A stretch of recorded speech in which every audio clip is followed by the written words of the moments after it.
Hello, viewers. Good morning to this morning show, the daily newspaper review on Idea Television. You are welcome to this edition as we proceed.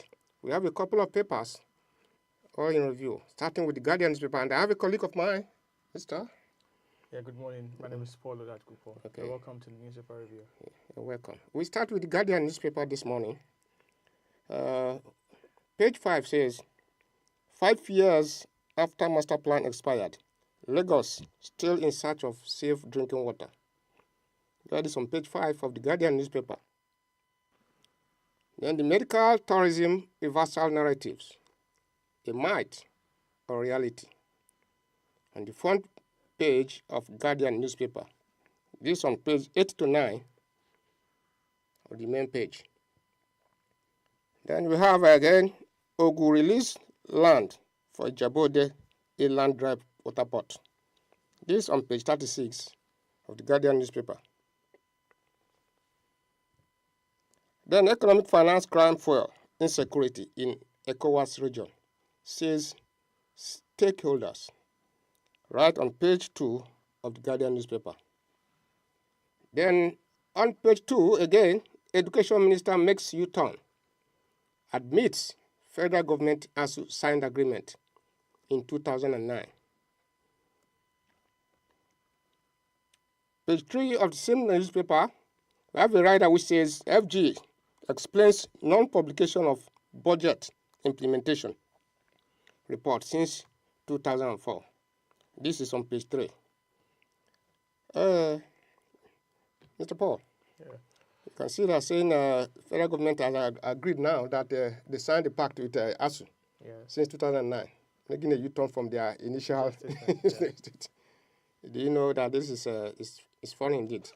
I mean, it's very interesting. It's very interesting, yes. Yeah, to see that after denying the fact that Yes, there's there no was an pact. agreement, now they're going back again, and then they're making a U-turn. And also another interesting thing on this on the Guardian is the fact that talking about the Freedom of Information Act, Okay. and now federal government is cooking up an explanation of why they don't want to publish the budget implementation of the second quarter of 2021. And it's really very interesting to see why they are yet to do that. That's almost like a year. A year after. Exactly. Almost a year after. But it's a funny thing. it's just very amazing to see. And also, well, a good news is in Ogun State, actually. Okay. Yeah, with the release of land for Jabode's inland And at least to reduce that issue of land acquisition and the rest. So it's a good one. And also to increase their revenue in Jabode. So quickly we'll move on to the next front national dailies today. We'll go to the Punch newspaper. We see here that how land grabbers led Nasara policemen to kill 7 in Lagos market. That is on page 22 of the Saturday Punch this morning. Beyond limitation, content creators turning struggles to wealth on page 18 of the Punch newspaper. And also we see here that mixed fortunes as power supply improves. Lagos, Ogun, Osun, Ekiti, Delta, Bayelsa residents loud steady electricity supply. Also, Band A customer grown as Ondo, Sokoto, Yobe, and FCT decry poor supply. That's on the big story there at on today's Punch. Also, we see here that I still expect my husband to walk through the door. That's coming from the widow of a slain banker, which is really sad there. And also, we see here that Nigeria's underground sex lubricants market room runs from a living room. I think this will have so many big issues when it comes to INEC and all of that. Exactly. And that's on page 20 and also 21. And also, we see here that Lagos records over 8,000 domestic violence cases. That's domestic violence cases on page 27 of the Punch. And also, protests rock Lagos community as cop guns down motorcyclists. And also, varsity profs demands 2.5 million naira as salary. And also, 30 states set for youth conference. This is a very amazing one. It's actually like I think one of such good news that is on this page is that of the power supply. Which power supply, yes, actually. Even some areas in Abuja here, we're experiencing a little steady supply as compared to a few months ago, yes. Yeah, I mean, like for where I stay now, we've experienced power supply at a very steady for a very long time. It's really commendable. Exactly, and but one funny thing about this is that it's mixed fortune, just like it has said. Yes. For those who depend on repairs of generator, yes, all these artisans. Exactly, they really need supply. Exactly. Now that there's lights, no one is using. Because if we are really talking, encouraging SMEs. Definitely there should be steady power supply. For some of these artisans, hairdressers and the rest, they need regular power to go on with their business. Exactly. But yeah, I mean, it's very amazing. And also, it's really sad to see that Lagos State is still recording high numbers of domestic violence. You know, and Lagos has very strict laws when it comes to that, exactly. And it's nice to see that they're clamping down on the perpetrators. And I see somewhere we talk about cops gunning down somebody. I think in Lagos State too. Exactly. It's also in Lagos State. I mean, I think they should be disciplined in our paramilitary and military forces when it comes to handling issues of civilian and military affairs. And also using their fire weapons. Fire weapons, yes. That's the first areas. As a military man or as a police officer, you must be able to know how to handle gun properly. Exactly. Yes. That's interesting. So you can go on another page if you have it there. Okay, we'll move on quickly to the matrix and see what the front page is saying. Right here, the big story here says that amid outrage, emergency rule, Rivers State's local government election holds today. Election conducted by sole administrator is unconstitutional. That is what IPAC and others are saying. And also, adequate security has been put in place to protect lives and also property. That is what the Rivers State's Electoral Commission is saying. Also, NIPO says that Nigeria to pay mandatory $80 US duty on all US bound shipments. That's according to NIPOST. And also we see that Obi Slam's passport fees hike says it shows further government disconnects from Nigeria. Exactly. At this period, you don't place a lot of taxes or increment in certain government policies because you have to consider the economic power of the citizens. Exactly. I was reading a report yesterday as to how before now the to get a passport was less than 10,000. Exactly. As at the time when minimum wage was, I think, 3,000. Yeah, you're right. And now we're seeing such. I told you I got mine for 3,000. Interesting. Yeah, you see, when I was reading it was more or less free. But it's unfortunate that we are getting to where we are today. Exactly. Yeah. Okay, still on the matrix this morning, we see that I'll back Tinubu if ADC feels will be in 2027. That is what Adeyanju is saying. And also, federal government poses to unlock Lagos geo-heritage sites potential through collaboration. And on sports here on the matrix this morning, we see that Liverpool table fresh EPL record as they bid for Saka for over 100 million euros, right there, 100 million pounds, sorry. And also we see here that I never throwed whiskey, says Tiwa Savage. That's on entertainment. And also in business, we see that GTCO boasts GT Bank's recapitalization drive with fresh injection of over 365 billion naira. But let's get to this issue of River State by-election. You know, IPAC is saying that the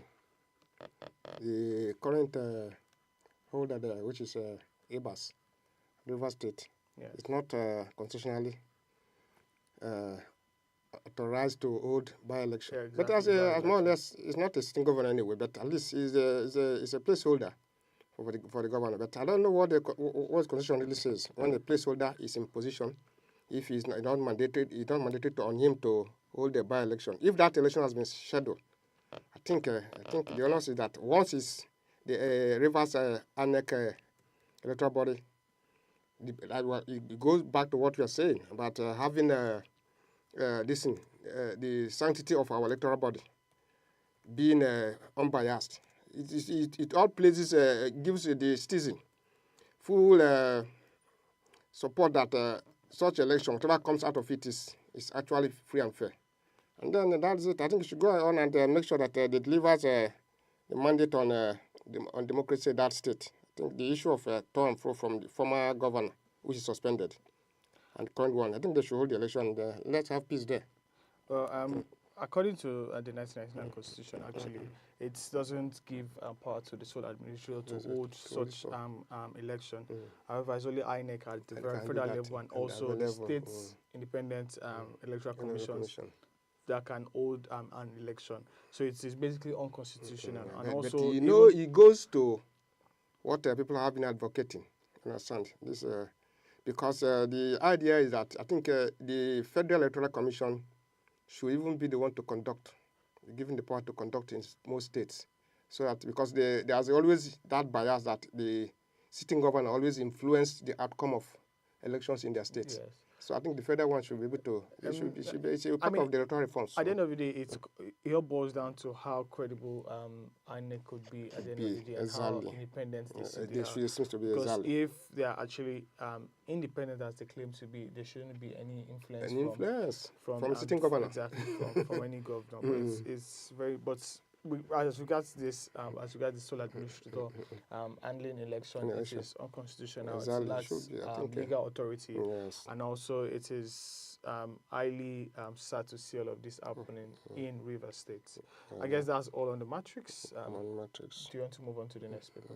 Okay, let me look at the blueprint. Okay. The blueprint newspaper says Kemi Badenoch reaping fruits of the seed she sowed. These are coming from Nigerians. I got this on page 8 and 9 of the Blueprint newspaper. Then another one says on page 32, World Cup qualifiers, Chile settles for Nwabali, 22 others to fortify the team. And that is it. Then on Lagos records 8,692 cases of sexual abuse in 1 year. This is on page 7. Then on the main rider page, we have FCT and AUG slams Nigerian Railway Corporation, MD, over harassment, intimidation of NTA reporters. Then we have again, she's in lose situation, says a diplomat. That's an issue of a Badenoch. Then another writer says a story, a warning against self-denigration for assimilation. Never forget, chastise your roots. Says on page 8 and 9. They're talking to Badenoch. Actually, you see this issue of Femi Badenoch. Yesterday, I think I was reading a paper that says that she's feeling there's racial comments from the British House over, and even British citizens, over her role. Since she took over the Tories, more or less a speaker of the Tories, which is this thing. the party in opposition now. Yeah. But it's unfortunate that your route must always be a route, whatever be the case. It's just because she has a lot of back and forth story of about how Nigerians are not giving kids less of citizenship and the rest. Yes, but that, I think it should be forgiven and allowed to have a way there. Well, in terms of forgiving, I mean, it's in God's place now to forgive someone that bad job because she has actually said a lot, and most of which are not true about Nigerians. Exactly. And as Nigerians, we should always, represent ourselves wherever we exactly. and take pride in ourselves. Exactly.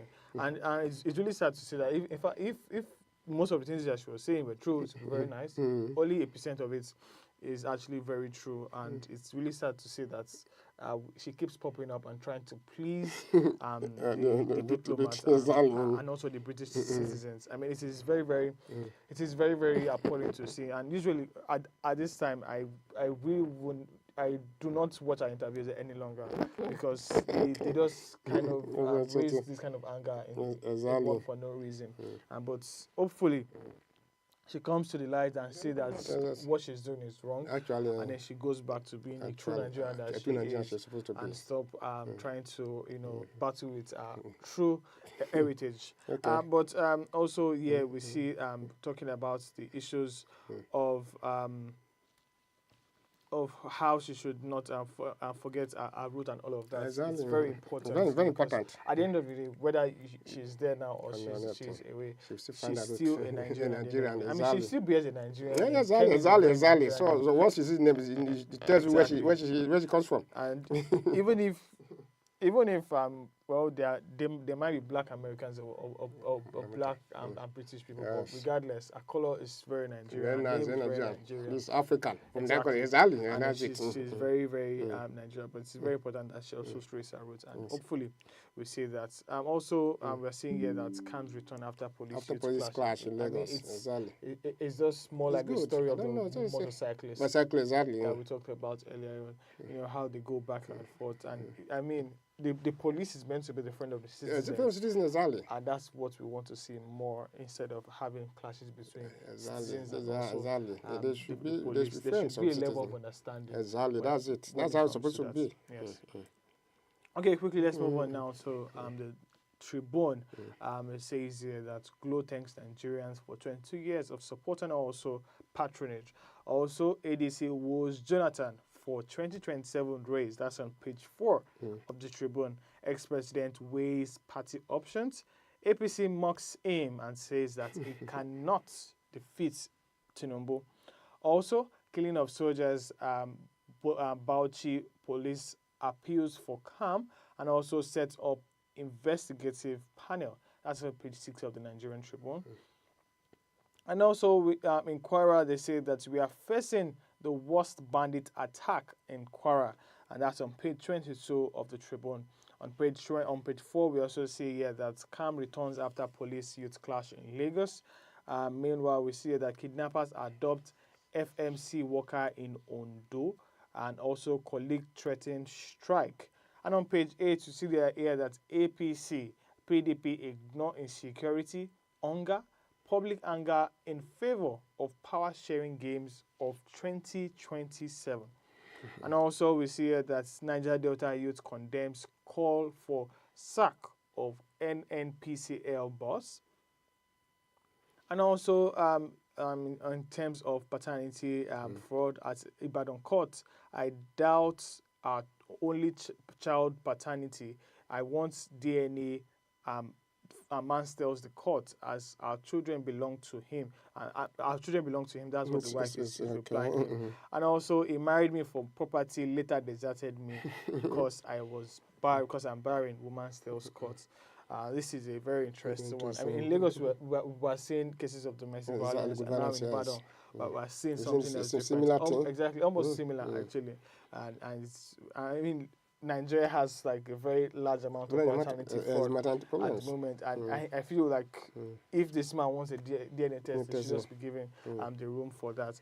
Also, we're still talking about insecurity here and there. I mean, there are two news here that breaks down insecurity, and it's really sad. One on how politicians at the moment are focused on 2027 instead of governance, giving good governance, instead of doing their work at the moment and also facing what exactly is on ground. And now we're also seeing a FMC worker being kidnapped. That's fine.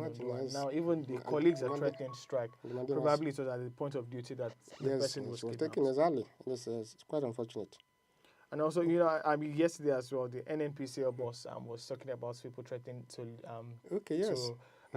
push him away from office. And now we're seeing even the threat to his family, and I saw it yesterday. And now we're seeing now again that the Niger Delta youths are calling for the sack of the NNPC boss. But let's see how all of these places. But he promised one thing, that he still don't want to be distracted in delivering service when it comes to making the refiners come back to work again. But it has become a case of a white elephant that never stood because for years now, we are going back and forth an issue of refinery. Today they will tell you Warri is working, Kaduna is working. The next 3 months they will tell you it is the refinery is down again. Exactly. So it's unfortunate. I think on page 30 of the same Tribune, yes, we see the Editors Guild, the cries killing of journalists in Gaza.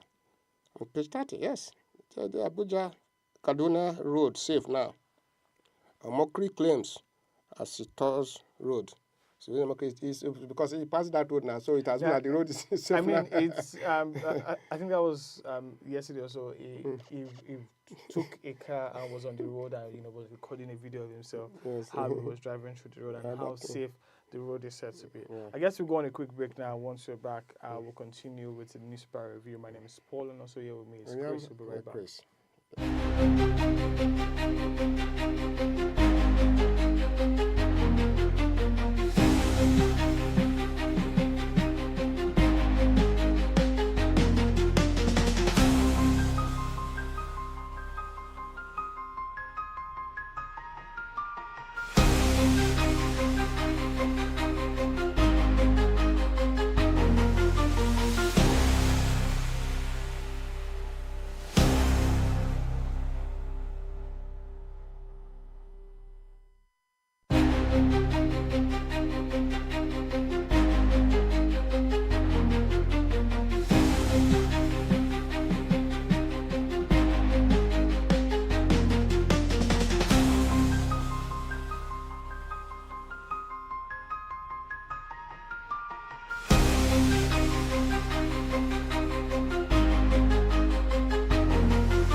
Hello and welcome back. This is still the newspaper review here on Idea TV, and we've been breaking down the news stories on our national dailies today, and it's been an amazing journey so far. Quickly, let's take a look at our Independence newspaper that starts today, Independence. Let's see what is being said on the front page quickly. There's a news from NICE which says that's why I believe the devil controls music industry. Is a very interesting one. Also, RMD comes out on page 20. I'm saying why he casted his son Tega in Revelations. That's what RMD is saying on page 20 of the Independence, Saturday Independence. And also we're seeing here that Afeni Ferry concerned over kidnapping in Kwara, Ogun, and others say that's on page 3. Meanwhile, on page 4, we see here that Rivers State uncovers about over 5,000 ghost workers and also over 6,000 ghost pensioners. Mm-hmm. That's on page 4 of the Saturday Independence. And on page 6, we see that Budget Office explained delay in implementation of reports, pledges timely release by September 2025. That's on page 6. Also, we see here that Sarah Kuponi, that's Nigeria's Pad Queen champion, first ever menstruation summit, on page 31 of the in Saturday Independence. And also we see here on the big story, single and searching how youth silently battle frustration in Nigeria's marriage market, and that's on page 8 of the Saturday Independence. And finally, we see here that I am the Davido of the live band industry, but not famous yet. That is what SB Life is saying in the entertainment section right there. Very, very, very interesting news. Very interesting, I yes. think one that I would love to discuss on is how River State has uncovered over these are around close to 12,000 both workers and also pensioners. It is really sad to see things like and this happen all over the place. Exactly. This is just one example. Like this is just one example, but thank God for things like the NIN now and all of that, and also some kind of verification things that they can probably be able to trace all of these kind of people and also know where these things are going. And they can't divulge this from the political class there. Exactly. Because there are people who brings in their relations on registered. Exactly. Well, my own point of view to this is that they should not just uncover them and stop paying them. They should track them down. They should track them down, sue them to court, and find out how they enter the service. Exactly. Find out how they got into the service. Yes. Try to recover the money that was gotten from them through a court induction or something. But it's very important that it's not just to fish them out, but rather track them down and also bring them out of their hidden places and uncover the faces behind the ghosts. If possible, prosecute them. Exactly. That's a lesson to others. Exactly. And this on page 3 again, I very expressed concern over kidnapping in Kwara, Ugu, and others. So it is that kidnapping has become a very huge business. Yes, because of the way the system is handling kidnappers. I think there should be a thorough sanction on anything kidnapping. Some states are even, I think about 2 states now are trying to enact a law on kidnappers by other summary execution of kidnappers. Because they are part of the system the problem we have in this country today. You have issue of farmers not being able to go to their farms. All these are part issue of kidnappers. You can't travel from the closest state to the next state with your 2 eyes closed. It's quite unfortunate that we see ourselves in this kind of situation. Yes. Okay, I guess we'll move on now to the Saturday Times. It's with the news on page 6 where ASU agreement remains last binding documents, Minister clarifies. And also on page 9, we see here that do not punish our members into borrowing.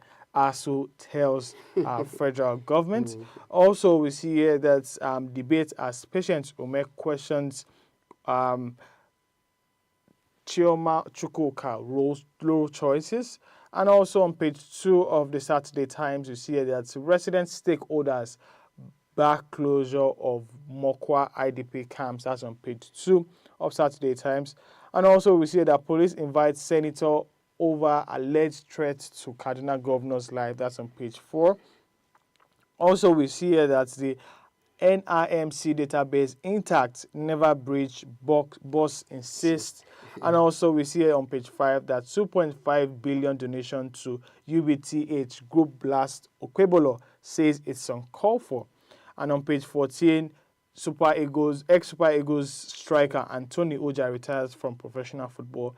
And finally on page 15, we see here that Fenerbahce sacks Murillo as Besiktas also sacks Ole Gunnar Solskjaer. So it is an amazing one. I think one news I'd love to discuss on here is that of the NIMC.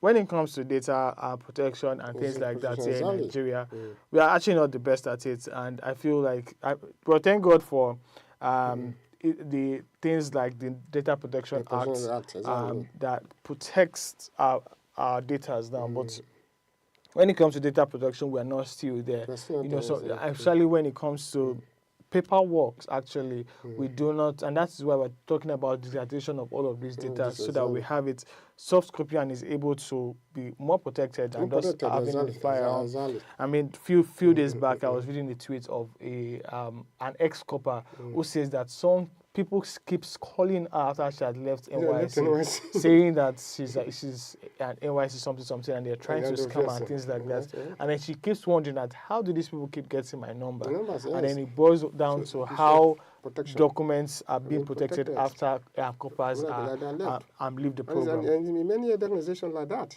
you understand, it's not that the protection, in short, how to secure our database is not the best when it comes to, I think, but if you go back in the days back, you see it's called that people use the hard method, but the issue of these days that we are using the digital format of protection. You see that people at times, when it comes to protecting the database that we have in different organizations, it's not even at its best. When some people still get salary even after leaving an organization, especially government organizations. And how come about such things are happening?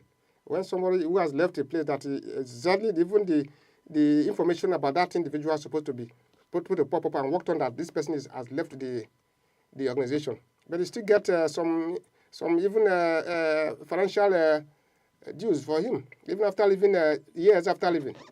So it goes back to that we have to find a way of protecting information in this part of the world. I mean, it's very important that we protect our information. And also another interesting one is the closure of the Mokwa IDP camp as well, where we're seeing there was some peace discussion. I think that was yesterday, stroke this morning, as regards the bandits. But why the closure? IDP camp. Well, that is one of those things that we should be asking at this moment. But again, I feel like the IDP camps are not permanent residents either way. So it means that citizens of Mokwa can now return back to their houses, meaning that it is safe to return to. That is what it means, and that is what it should mean if IDP camps are being closed. Exactly. For those whose permanent residents, family residents have been burnt. Exactly. Many of them. I mean, I do understand that government has been trying to, rebuild some of these places back. And I mean, reporters also had it that to have all of these places back to what it used to be will take about around 25 years. So it's going to be a very long time, exactly, to restore peace and also order back to these regions that have been torn by bandits. Exactly. So families, permanent residents uprooted overnight, killed, houses burnt. It's quite unfortunate that when people, I think the government should have a way of resettling such communities so that they'll get back to normal life. Yes. Okay. I guess at this point we'll take our Saturday Vanguard and see what is being said on Saturday Vanguard as well. We see that Jonathan consulting not out of race of 2027 race, says brother. He cannot unseat Tinubu. That's what APC says on page 5. Also, Wike shadow still hangs over PDP's fight to unseat Tinubu on page 13. Makinde puzzle draws attention.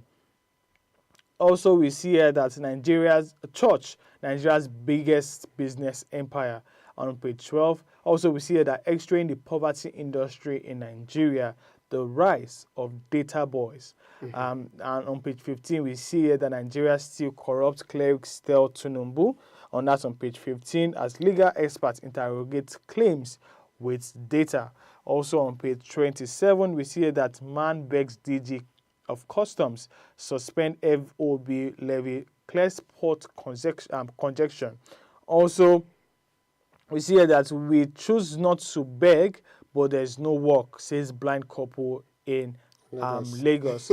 Also on page 18, we see here that police arrest community youths who flogged officer for drug use.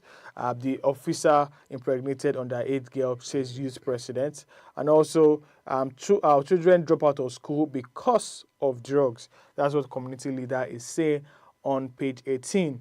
And as regards Afrima 2025, that's on entertainment side, we see that Davido, Burna Boy, El Grande, Toto have set for showdown with rising stars. That's on page 26 of the Vanguard this morning. And also we see that Omo Agege rebuffs pressure to surrender to Oburewe. That's the governor of Delta State. Exactly. That's there's been that power tussle between Omo Agege and the governor himself. Yes. Over who controls the structure of PDP. And one of has defected to APC. Exactly. So there's the issue of who controls that structure in Delta State. That's what's causing this problem between Omo Agege and whatever. Yes. And so it's quite unfortunate. That's all these are political conflicts. Understand? And now finally, on the big story, is still on Vanguard. We see here that open grazing conflict claims over 2,000 lives in 5 years, while law against it has failed, and also 2.2 people displaced in Benue, Plateau, and also Nasarawa. You see, when it comes to insecurity, food security, and things like that.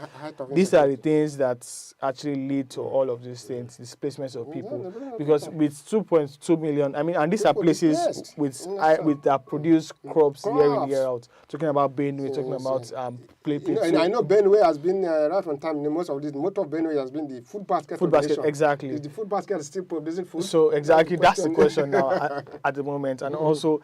Even if farmers are displaced, there's no way you expect them to farm.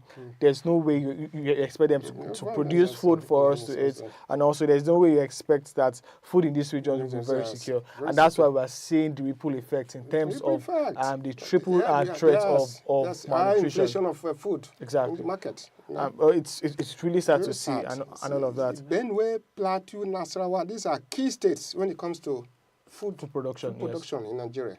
And these are areas ravaged by insecurities. And it's quite unfortunate. If there's anything the government is supposed to do, at least to enhance food security in this country, I think these key states, should be first secured when it comes to farming and food production. Exactly. And I'm telling you, yes. I guess that's all we have this morning. Also, I guess we should just briefly discuss how, drug use is actually becoming a very serious issue. Yesterday it was the news as regards how soldiers are using drugs, and also now we're seeing again here that a police officer was flogged for drug use, and also a community leader is saying that children are dropping out of schools just as regards of drug use. There are so many reports now on YouTube as regards some drug addicted person, how they abuse drugs so much, and it has become a very serious issue. Serious issue, and such issues is not something you discuss when it comes to people in uniform related to getting drugs. Yes, it reminds me of something that happened in Lagos some years back, where a police officer, we met in our hotel, just decided after relaxing, forgot his walkie-talkie. We have to go and look for. We have to get it to the office. You understand? Yeah. Because when people in uniform go into drugs, they become a threat to the citizen, and that's what was playing out. So when you see at times you see happy trigger men, uniform with guns, releasing bullets. Yes. At innocent citizen. Unknowingly, it boils down to what? Indiscipline in our various units. I think these things should be curbed, and so it's unfortunate. Well, I guess that's all we have to take, but quickly let's take a look at this tech news. This year is from the Reuters. It says that Meta creates flat chat box of Taylor Swift and all other celebrities without permission. This is a very whole lot of things actually. Says that AI and Meta chat box includes Swift, Select Jonas, Annie Hathaway, and also Selena Gomez. Remove some flirty celebrity bots, but questions. Remove of some celebrity bots has been questioned by Reuters as well. Also, Meta says that his own AI creates inappropriate images, violates its policy. Well, the discussion of AI is one that will not end anytime soon. Continues, because it has become part of humanity now. Exactly. And, Meta has actually been in the news for a lot of wrong reasons. Yes. There was a time that they were on trial as regards the number of, underage children that have been abused just because of the use of their platform.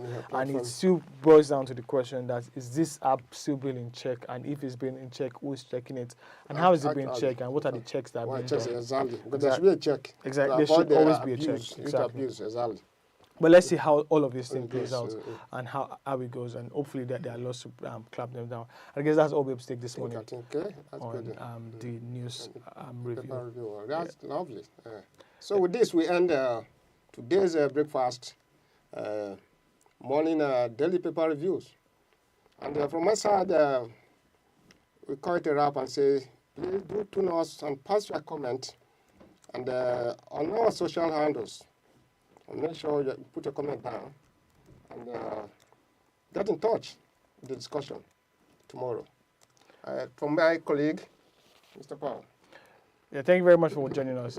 It's been a lovely day, and thank you for coming around. Yes, it's a lovely conversation today. See you tomorrow. Yeah.